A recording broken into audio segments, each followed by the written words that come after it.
Қайырлы күн, құрметті достар. Өздеріңізге кезекті видео арқылы маған бүгін сұрақ кепті. Мынау монетаны биржада сатып жатыр екенсіз. Қандай монета ол? Біздің бұрынғы жинақтаған монетамызды біз қайда апарамыз, оны сатуға бола ма деп. Енді өздеріңізге сол сұраққа жауап ретінде осы бір видеоны түсіріп отырмын. Бұрынғы тіркелген кабинеттеріңіз бар ғой, Platin World.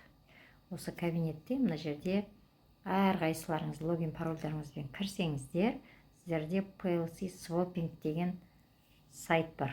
Яғни Platin World, Ultima Cashback, Ultima Farm, Ultima Card, Ultima Travel, Ultima Store.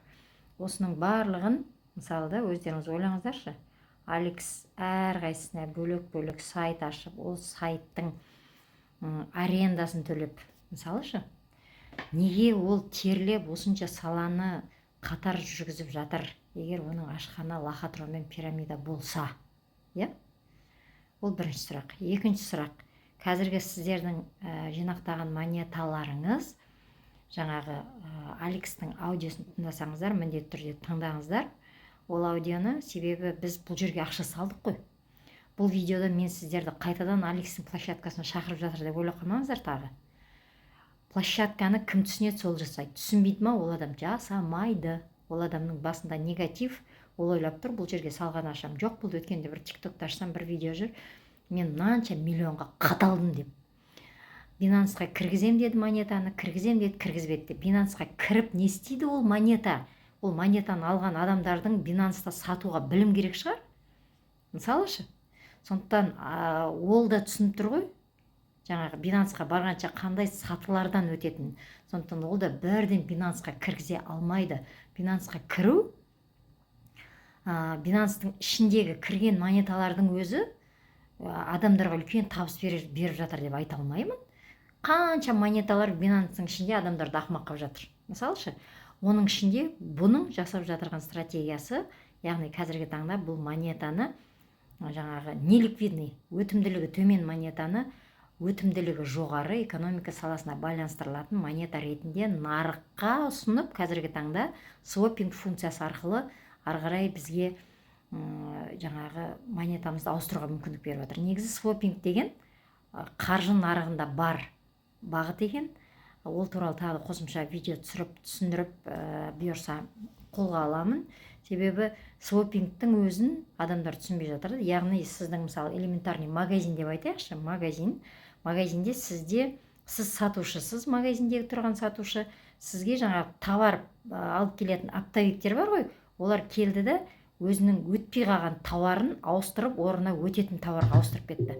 Тура қазіргі таңда біздің жағдайымыз сондай да, сондай болып тұр. Яғни сіздің өтпей қалған товарыңызды келді де ауыстырып, өтетін товарға ауыстырып беріп жатыр. Бірақ енді өтетін товарға ауыстырғанда сізге жаппай барлық санын шығаруға мүмкіндік беріп жатырған жоқ, себебі ондай товар көп. Сіз сияқты адамдар бәріміз жаппай биржаға шығарып сататын болсақ, ол монетаның вообще жерге құлап кетеді. Адамдар стратегияны дұрыс түсінбегендіктен ол алдыда заморозкеге қойды. Сосын 3 жылға мысалы свопқа монета кететін болса, 3 жылдың ішінде ол монета жаңағы қандай жаңағы көрсеткішке қол жеткізеді деген сияқты. Міне мен қазір сіздерге жаңағы своп кабинетке қалай бара жатырғанды үстіне басып бара жатырмын. Свопқа келдім мен. Міне свопингтің кабинеті тура осылай болып тұрады. Яғни сіз своп жасайтын болсаңыз, өзіңіз мына жерде кнопканы басып, swapнуть деген кнопканы басасыз. Мен бұны не үшін айтып жатырмын? Себебі маған сұрақ қойып, жаңағы адамдар өздерінің адамдармен қазір жұмыс жасамайды ғой. Адамдардың барлығы түсініксіз адамдарды маған шығады, тауып алыпты. Мен тауып алып, одним словом. Маған шығады, своп жасасақ, қалай жасаймыз? Мен айтам, адамдар қызық, уақытысында жұмыс жасады, ары қарай командасына қарасақ айтеді. Деп, ары қарай сіздерге түсіндіріп жатырмын. Міне, 3 жылға X монета, соңғы монетамыз X болды, біздің X монетаны swapнуть деген кнопканы бастық, мынаның бәріне галочка қойдық. Бұл галочканы сіздер жай қойып жатырған жоқсыздар. Сіздер электронный цифровой подпись арқылы осы келісімге қол қойып жатсыздар. Сізге орысшалап жазып қойған, әрине. Сіздер бізге айтады, вы меняете монету X на Smart, условия свопа, включая уведомления о рисках дейді. Әрине, барлық бизнесте қауіп бар. Сол осы мынау жаңағы мынау үстінен бассаңыздар, сізге жаңағы рисктің уведомлениесі шығады. Сол жерде барлығын оқып, шығып, танысып, соның барлығына қол қойып, я даю свое согласие деп ары қарай кіресіздер. Енді компания дәл своп жасап жатырған бізбен қазіргі таңда келісім шарт арқылы монетаны ауыстырып жатырғанның бір айғағы. Бірінші жылға 20%, екінші жылға 30%, үшінші жылға 50% әр айға бөліп біздің кабинетімізге тастап отырады. Яғни жыл болғанша алмаймын деп ойлап қалмаңыздар, сіздерге уже түсіп тұрады. Мысалы, менде панель управленияда осылай кабинетімде түсіп тұр. Мысалы, мына монета түсіп тұр. Мен шығарсам, қазіргі таңда выплата деген кнопканы басып, ертең 1 марттан бастап шығаруға мүмкіндік береді. Яғни үстінен басып шығара аласыздар. Қай жерге ұстауға болады бұл ақшаны? Кошелекқа ұстауға болады, болмаса биржаға шығаруға болады. Бірақ биржа енді біздің платформа емес, ол биржа ғой. Сондықтан биржада да ақшалар жоғалып кетуі мүмкін. Одан да сіздің өзіңіздің жеке кошелегіңізге қарай жіберіп, жеке кошелекте сақтағаныңыз дұрыс. Мен дәл қазір сіздерге не түсіндірдім? Сіздердің бұрынғы жинақтаған монеталарыңыз, қайтадан басамыз панель управленияны, свопты. Бұрынғы жинақтаған монеталарыңыз, оның ішінде PLCU болсын, ол смартқа ауысады, өздеріңіз көріп отырсыздар. Оның ішінде PLCU болсын, ол да смартқа ауысады. PLCU Classic болсын, ол да смартқа ауысады. PLCU X болсын, барлығы айланып келгенде смартқа ауысады. Смарт компанияның материнский монетасы, яғни компания өзінің қазіргі таңда цифровой кошелегін дамытып жатыр. Smart Wallet деген Play Market'ta, App Store'да ашып, жүктеп алсаңыздар болады. Цифровой кошелек деген компанияның кезекті өнімі. Яғни банктен счет ашып, банктегі счетты сіз телефоныңызға салып жүрсіз деген сөз ғой, қарапайым сөзбен айтқанда. Одан кейін компанияның өзінің смарт блокчейні бар. Яғни блокчейн деген, мысалы, банктерде сервис болады, сервис. Бір кабинеттер болады ғой, сервис, бұл тиіспе, бұл сервис деп, сервер.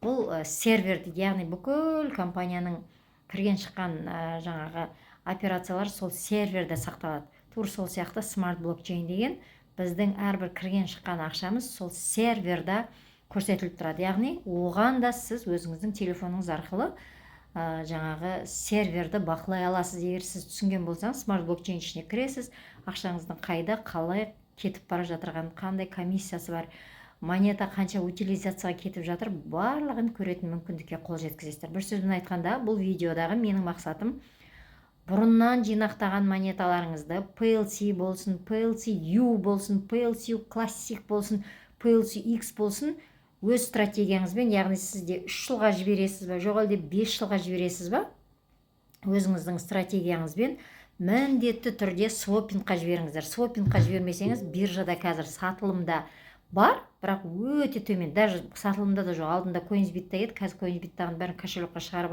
алуға мүмкіндік берді ғой. Smart Wallet'те PLCU, PLCU Classic, PLCU X бәрін сақтауға болады. Бірақ сақтағаннан пайда жоқ. Одан да свопқа жіберіңіздер. Свопқа жіберу арқылы қазіргі таңда монетаны сіздер өздеріңіз кабинеттеріңізден шығарып, кошелекте жинай отырып, бірден жаңағы болашақта монетаның құны өскен кезде сата аласыздар. Қазіргі таңда монетаны экономика саласына байланыстырып, монетаның құнын өсіру мақсатында үлкен жұмыстар жүріп жатыр. Сондықтан сіздер қайталап айтамын, салған ақшаларыңызды бір адам бір тиынын жоғалтқан жоқ.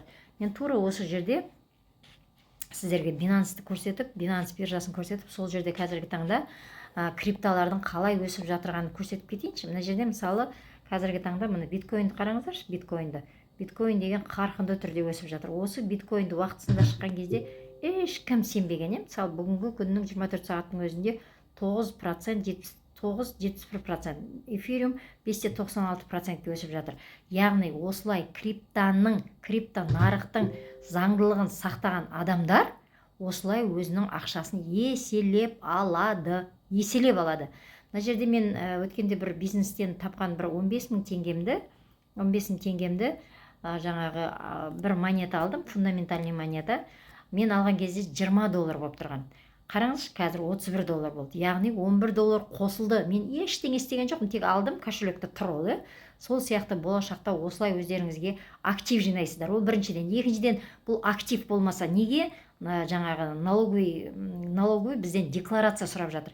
Яғни болашақта сізде актив ретінде бұл монеталар туралы ақпаратты сіз декларацияға кіргізесіз. Яғни цифрлы актив ретінде өзіңіздің активіңіз ретінде көрсетесіздер. Сондықтан дәл қазіргі таңда әлі де ойланып, толғанып, бұл саланы жасаймын ба, жасамаймын ба деп отырған адамдар үшін құлақтарыңызға алтын сырға, мойындарыңызға алтын трос, бриллиант көзі бар деп қойсаң, ойланатын жағдай ғой бұл. Бұл цифрлы актив. Болашақта сізге үлкен ақша алып келеді. Қазірден бастап сіздер түсінсеңіздер, әрине. Егер түсінбей, бұл сіз үшін лохотрон мен пирамида болса, кнопканы пропустить деген кнопканы басып өтіп кете беріңіз. Ал егер сіз түсініп жатырсыз, осы саланы меңгергіңіз келсе, комментарийға жазыңыздар. Жұмыс жасап жатырмыз, көрсетіп жатырмыз, үйретіп жатырмыз. Кімге үйретіп жатырмыз? Эмоциямен емес, санамен кірген жауапкершілігі бар адамдарға. Яғни осы саланы меңгеруге әрекеттенген адамдарға үйретіп жатырмыз. Сондықтан үйреніңіздер, барлығы өз қолдарыңызда. Санамен күресіңіздер. Өздеріңіздің ақша жоқ деген шекараларыңыздан шығыңыздар. Мүмкіндік өте көп. Бұйырса, болашақта осы саланы қолымнан келгенше түсіндіруге негізінде әрекет жасап жатырмын. Әрекетті ары қарай жалғастыра берем. Ең бастысы, айтып отырмын ғой, мидың шектеуінің құлы болмай, түп сананы дамытып, қазіргі беріп тұрған интернеттің, қолыңыздағы телефонның мүмкіндігін пайдаланып, өз-өзіңізге күнделікті қысқа, кішкентай ақпаратты үйренсеңіз бұл саладан, сізде мына жерде ешқандай негатив болмайды. Сіз мүмкіндікті көресіз, түсінесіз. Сондықтан не дейді, ойшыл ойланып отырғанда тәуекелші тірлігін бітіріпті деп, өздеріңіз көріп отырсыздар биткоиннің қалай өсіп жатырғанын. Бұл нарық өте құбылмалы нарық. Сондықтан құбылмалы нарықтың құбылмалылығынан ақша табуға ниетті адамдар болса, шығыңыздар, жұмысымызды жалғастырып жатырмыз.